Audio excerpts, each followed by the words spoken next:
Hello, everyone, and welcome to a very special edition of Kickstart Your Learning, brought to you by your Keller ISD librarians and your Keller ISD EdTech team. I'm Audrey Wilson Youngblood. I'll be your host today, and with me I have two very special guests whom I'll introduce in just a moment. But today we're going to be talking about a really important topic.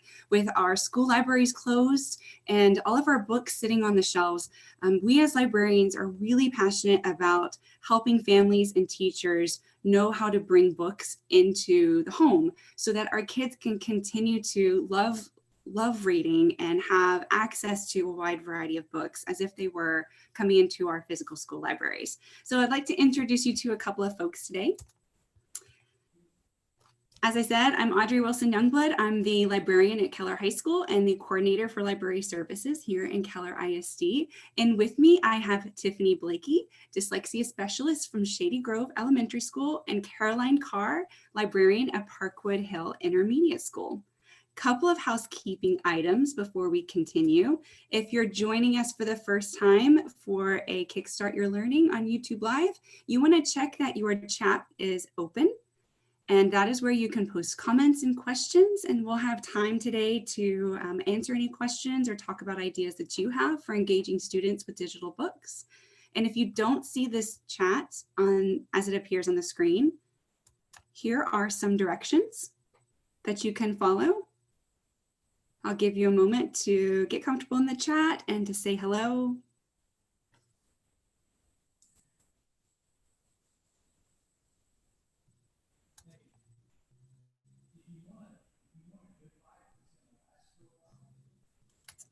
If you're joining us today for EQ credit, please remember that to watch the entire live event, go ahead and introduce yourself now in the chat.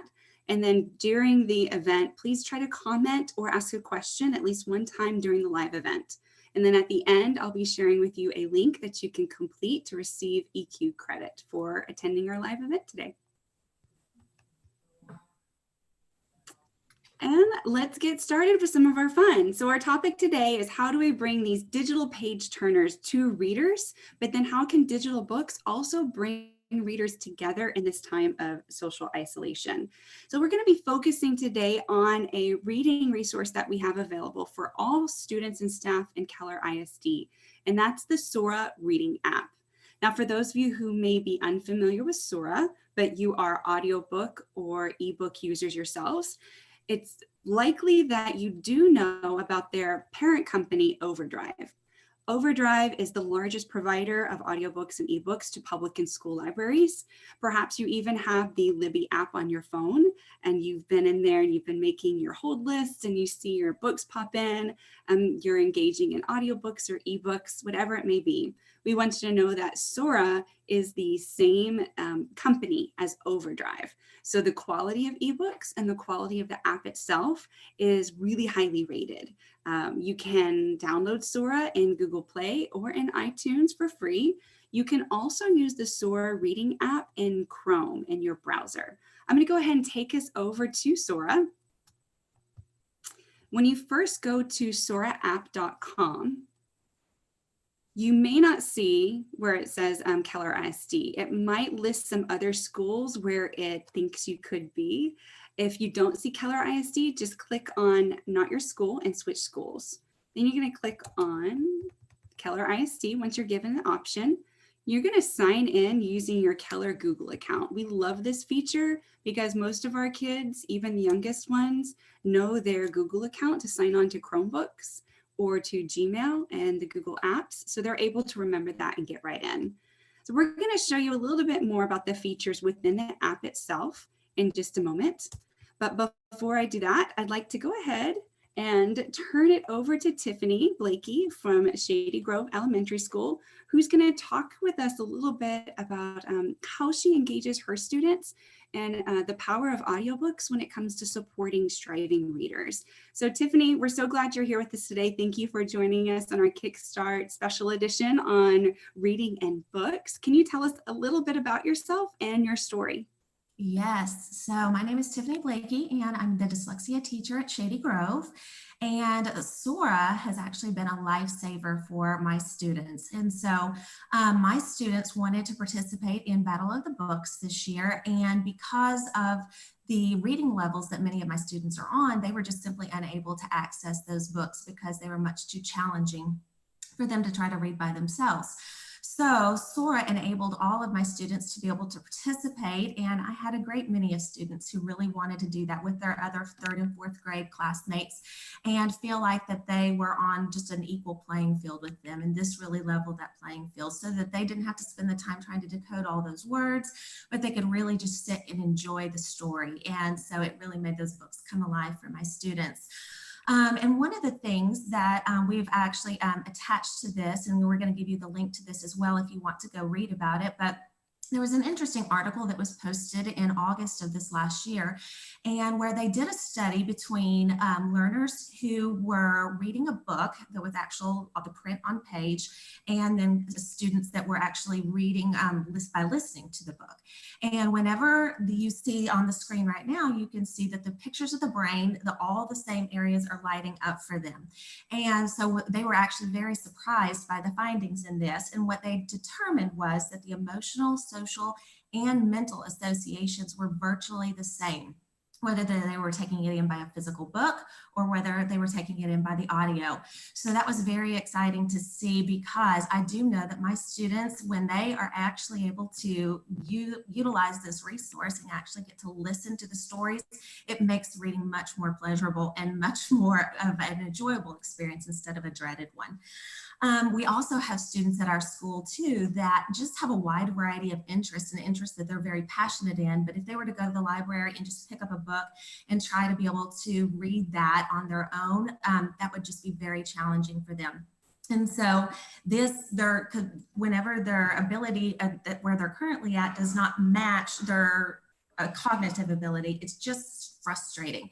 So I find that my students, whenever they can log into something like Sora, it just opens up the world of books and reading for them and just helps them get more knowledge. And what's so exciting is that they just get to hear these really great stories with the fabulous content and with wonderful vocabulary and with wonderful just storytelling.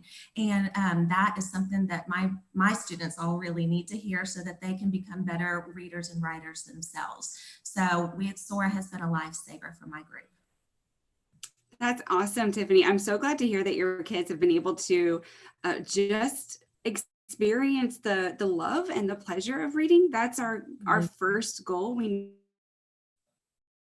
know that students who love reading in any format will be lifelong readers.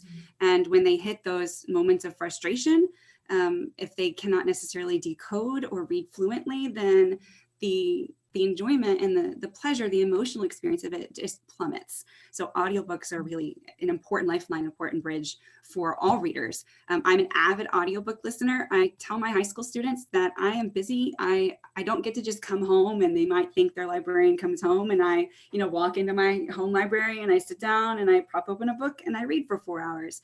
And I don't. I'm busy, but I'm able to listen to a book for sometimes up to 2 hours a day because I have it plugged in on my commute, when I'm folding laundry, when I'm on my bicycle and I'm walking my dog, I'm listening to audiobooks. So I'm able to listen to sometimes up to 10 books a month. And it's so enjoyable. You feel the stress just kind of melt away. Your mind is able just to focus on that story. And when I see our young readers experience that, it's just awesome. It's amazing. Do you have any favorites? Have your kids pointed to any favorite books that they've come across in audiobook format? Oh, it was a tough fight between all of them. They loved so many of the ones that were on there from Battle of the Books. And so we would have debates, which was the most exciting thing, because normally my students, they just, they're not picking up anything to read, or they'll pick up something that's on their level and there's just nothing exciting or rich there. So it was fun because they would come into class and we would actually have debates over which was the best book from the Battle of the Books. And so I can't remember specifically which all ones were on there, but they loved every single one. So we had some good heated arguments over that though. That's great. And that's amazing that they were coming in and their conversations were already evaluating the books. Oh, Because they were able to comprehend and understand, they could jump right into the more complex, like story structure and author style and craft and purpose. well, and then once the kids started, bragging about the latest one they just finished, and then they were talking about how great it was, the other kids, were quickly adding it to their library. So it just really fueled this fire of let me do more, let me do more. So Yes, I bet so. And then they just keep going and keep listening. Thank you so much, Tiffany, for sharing your story of your kids and helping them find that love of reading through Sora audiobooks. We appreciate you spending your time with us today, and it's an important story for everyone to hear. I want to share with everyone a little bit more about the audiobook features in Sora. So I'm going to give you a quick little tour. So I am logged into Sora right now, and the browser features and function and view are really similar, and pretty much everything I've noticed is the same in the mobile app. So it's another thing that I appreciate about Sora is the web view and the mobile view are the same. So you can get to things really easily. So when you are on your home page, this is where you're going to see your loans. So yes, I have Big Girls Go Potty out right now, along with 3 other fantastic books. And then when I click on Explore, I have collections. So these collections show up, and some of these are created by Sora, like this top one, which, I mean, come on, can we just stop right there and just get all kind of like Potter fantastic over all of the Harry Potter books that are available? This is a collection that just popped in today, but the collections are a really easy way for kids to find a next great read. So at the top, they have pulled all the Harry Potter books up here so you can see we have several available in ebook, in an audiobook format, and then also in Spanish. And then if I keep scrolling down, I can quickly browse by type of book. And if I keep going down from here, we see collections for our Battle of the Books. So Tiffany shared with us how her elementary kids were using Sora to listen to and to read the Battle of the Books. So in Keller ISD, all of our schools participate in a Battle of the Books tournament. What they do is they read like 6 to 10 books, depending on their grade level, and then they work as teams in a tournament where they answer trivia questions, and then it goes through brackets until we have the final winner. So we have found that across our schools, our audiobooks and ebooks have really opened up access. So you can see these, and if you keep scrolling down, this is one of my favorite ones to come in here. It's nothing worse when you like get in here and you find a great read that you're excited to read, but then you notice there's not one available right now. So you can click, and if you need an instant read, you can go see what's available right now and take a look at that. All of our Battle of the Books collections are in here. You have new ebooks and new audiobooks, our elementary Battle of the Books, what's most popular. And as I'm scrolling through, you can see it's pretty easy to see. If it has a little headphone symbol, then it's an audiobook. And if not, then it's an ebook. I'm going to talk more about this collection at the bottom here in just a moment. So I noticed that there is a question about login for Sora. I can pause here and answer that question. Someone wants to feed that to me, perhaps.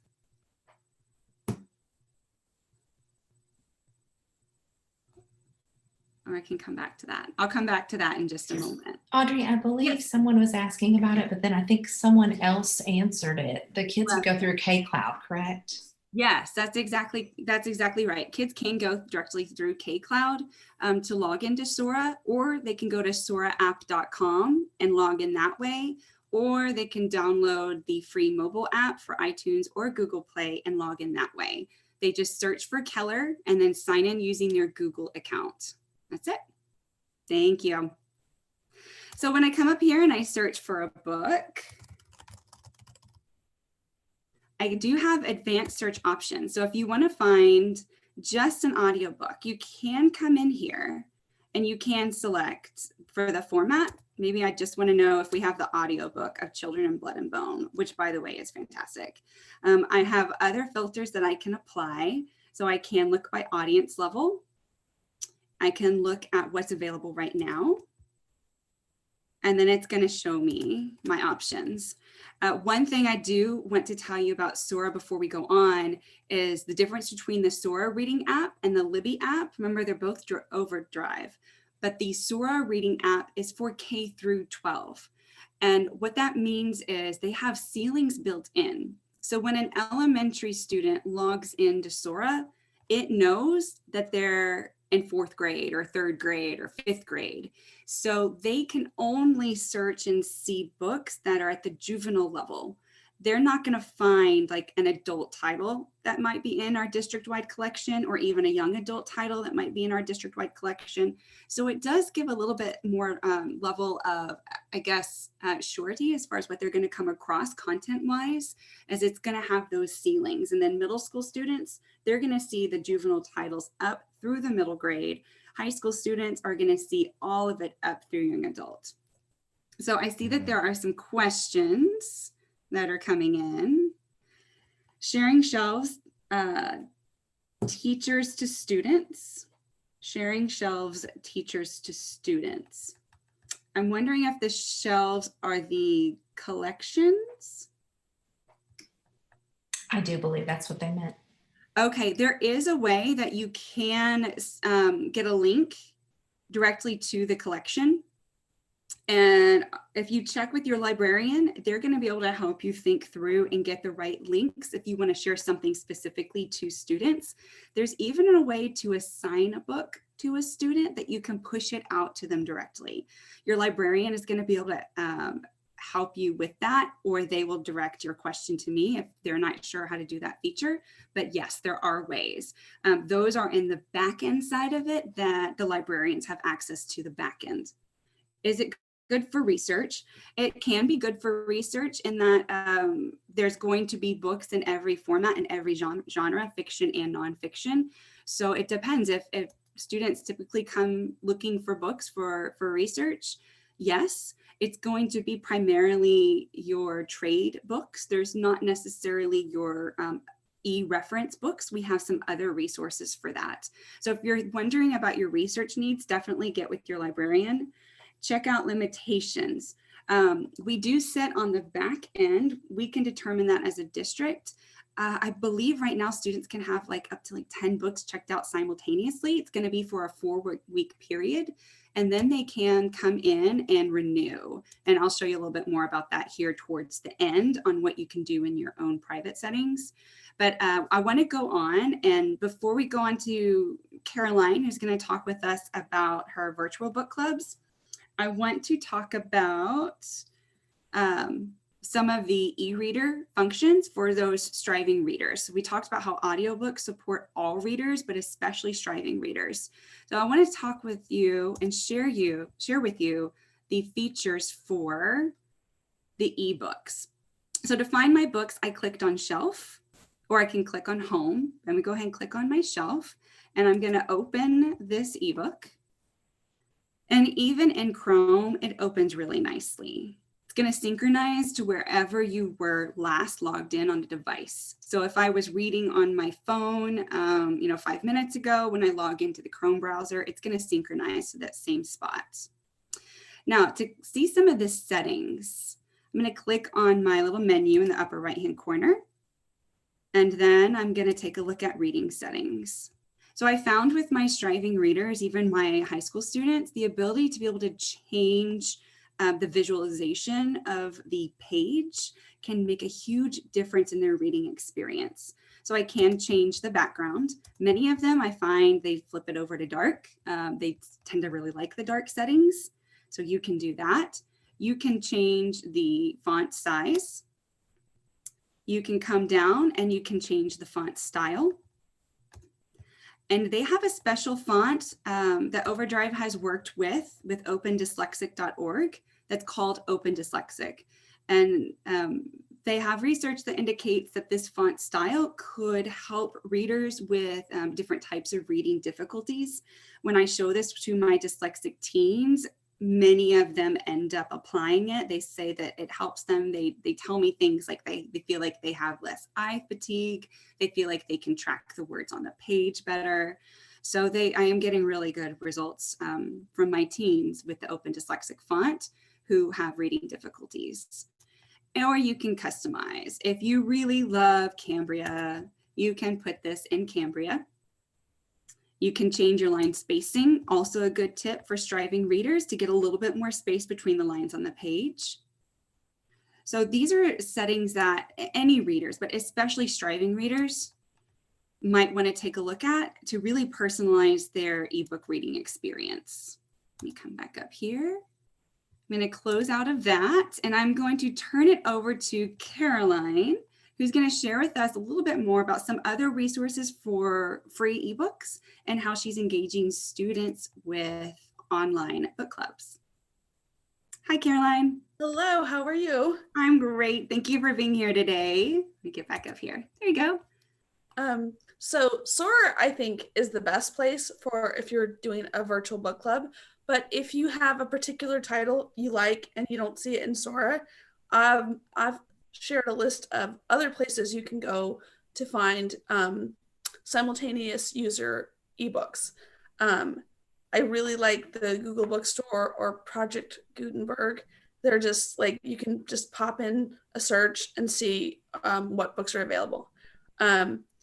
I've done a virtual book club with my actual book club since school closed and since the building closed, and it has been really wonderful. I just think the kids especially just want a place where they can connect with each other and just talk, and there's no stress, and it's just a place to bring everybody together.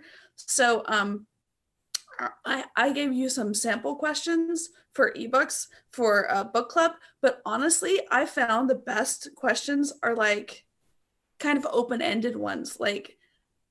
Anyone, even if you haven't read the book, you can answer, you can contribute. So my book club's reading, for next month, we're going to read The Wonderful Wizard of Oz. And one of the questions I'm going to ask is, Dorothy really loves her dog Toto. Do you have a pet? And if so, what do you love about them? About that. And then they can just jump in. Even if they haven't read it, they can say something about and contribute something to the group. And the last book club I had, I just had them share some recommendations of things they were binging, watching, or reading. And everybody could jump in, and the chat just blew up. It was crazy. And we went a little bit longer than we normally do because everybody was just so happy to see each other. And it was happy for me because I'm like, oh, I can see your sweet little faces. Yay. Oh, I love that. I love the pet idea and the binging. Everyone could have something to respond to on that. Yes. And that's kind of the plan to have. And I chose The Wonderful Wizard of Oz for next month because there's also a delightful movie. So even if you don't read the book, you can watch the movie. But what I'd like is for you to read the book and then have your family watch the movie and then compare what did they keep? What did they leave out? Why do you think they did that? So it's going to be hopefully really fun. The first virtual book club was really fun, actually. And with that, when you said they just picked their own books and they kind of came and talked about that? Well, so usually I assign 4 different books, you can choose, and we split into 4 different groups and discuss the books, but you can't really do that on Zoom. So I changed the format a little bit to what would you recommend? And it was just fun because they had a fun little book discussion of, I read this, and then people were like, oh, I read it too. It's really great. You should, if you like this, you should try this. And I was like, oh, I have done this. And it was just awesome because I had really just put them all together. Yeah. And that's the goal of book clubs, is that they become reader directed, and Yes, the books and the readers direct the flow and the conversation, not us as facilitators. That's awesome. Thank you so much for sharing, Caroline. I know your kids are benefiting, and I know that they're loving those books, and I can't wait to hear what they think about Wizard of Oz. I can't either. I also met with my book club today, and I had come across a game that is kind of like Cards Against Humanity, but for readers. But just stay with me for a second, because it's not like Cards Against Humanity like what you're thinking so far. But it's called BYO Book, Bring Your Own Book. And if you Google Bring Your Own Book, they do have a website and you can sign up to download the free cards of it. But it's like Cards Against Humanity, where you throw out like a line and then everyone goes into their book. It could be the same book or a different book, and they pick a line that finishes that. So these were lines that my students were popping into a Google slide at the same time that they thought could be an alien's first words to mankind. And then we voted on them, and we all decided that You Don't Possess the Same Sallow Complexion That Speaks to Hunger, Sleeplessness, and Stress from the book Sadie by Courtney Summers would be the winner. So they had a lot of fun doing that. We were laughing. It was just completely silly, but then it also led to really good conversations like, what happened in the book when it said, what about the sailfish? And then we just kind of dove into those really organic reader conversations. So there are ways for sure to engage students in virtual book clubs, and we hope that you start to share some of those ideas with us as well.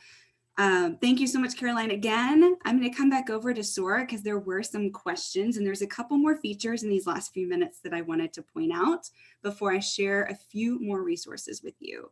One question that we received was about titles in Spanish. There are, and the way that you can find them, and there are more coming, there are a lot more coming. If you go back to Explore and then search, and you come to these advanced, let me take that off for one, then there is an option for language. And if you select Spanish, then you're going to be able to conduct a search to see what all is available in Spanish. Like I said, there are more coming. Librarians are using funds right now to come in and to purchase more books. Now, one thing that you might notice is I scroll down and suddenly there are Fort Worth library books on here. Another big reason I'm trying to promote Sora for our families is so many of them are public library users. If you have a public library card, it is so easy to add your public library to Sora. So now maybe I don't have Don't Let the Pigeon Drive the Bus available in the Keller ISD, but I can see that it's available right now in Spanish to listen to from Fort Worth, and I can borrow that. So to do that, I'm going to show you, but I'm also going to show you where you'll find directions. You click on your menu, and then you come down here and notice I have all of my public libraries. There's a little button that says Add a Public Library. You're going to search for it, and you're going to enter in like your barcode or your login, and then you're connected. So then you can also, when you're exploring, you can tell it which library you want to explore, or you can explore all of the libraries. So Fort Worth Library does have an e-card application online. You don't have to go anywhere to get that. Houston has a Texas State resident card. Anybody in the state of Texas can have an e-card. You don't have to go anywhere for that. You can just sign up online. They have a huge collection. North Texas Libraries on the Go is through the city of Keller, the city of North Richland Hills. And the Northeast Texas Digital Consortium is the city of McKinney, who also has a Texas State Library card. I have all of these links for you already, and I'm going to show you where to get that here next. So we've given you a lot of information. We didn't get to share with you some things that are on here. I did get to show you how to add your public library card, which is important. But there are more free books coming into Sora every day, just to kind of give you a heads up, especially for the teachers. One limitation about Sora could be that you can't have all of your kids reading the same book at one time. Sora, starting on April 15th, is releasing 20 elementary and middle school books that all kids can be reading at the same time. These are called multi-user simultaneous, and the titles are awesome. High school has their own collection as well. So if you're wondering how you could do a virtual book club, but you can't get the kids all of the books, you can if you select from these titles, then they can all have access to these books from Sora. Right now is the Big Library Read. So they have the book Funny, You Don't Look Autistic that anybody can go in and to listen to. For teens, Audio Sync starts on April 30th. This is where every week for 13 weeks through the summer, 2 free audiobooks are released. students can get those through Sora as well. And I'm going to show you where all of these links are. Let me start to wrap up here. So if you go to lrisd.net, /library, that will take you to our library department page. And then if you click on digital books, it's going to take you to a Google Doc, and this can be shared directly to families as well. It's open to the public. And here are all of our apps for ebooks. We didn't even get to talk about, the other 4 or 5 of them, but my friends who are looking for books in Spanish, you might notice that we have listed specifically, like in Brain Hive, there's books in Spanish and a couple other apps. Here is the Sora app information. So if you click on the link here, it's going to take you to a Google Doc. And again, this can be shared directly with families. I got a blue circle.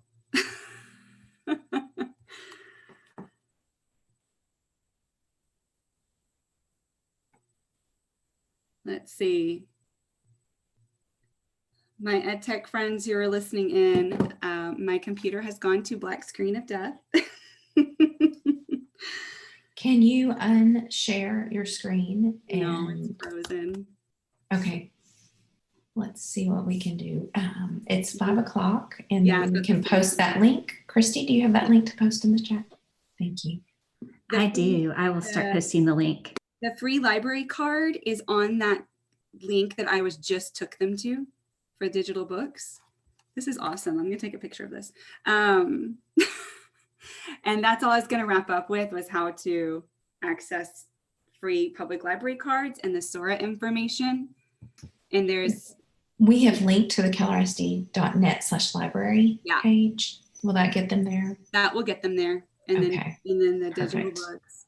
This is Awesome. crazy. I'm surprised. Is my camera still on? It was. It may have gone. Yes, it is. Yes, it's black with a little square in the top right. But hey, I think you got through most of it. I did. I'm just going to post that link for their credit. And attendees, if you'll just make sure you fill out the form so we can get you EQ credit within the next few days. Thank you, Audrey. Thank you. And thank you to Caroline and Tiffany.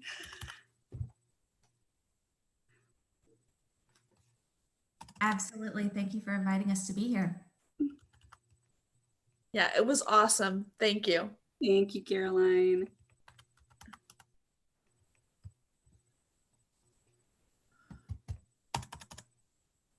Okay, I'm gonna have to power off, I think, my laptop.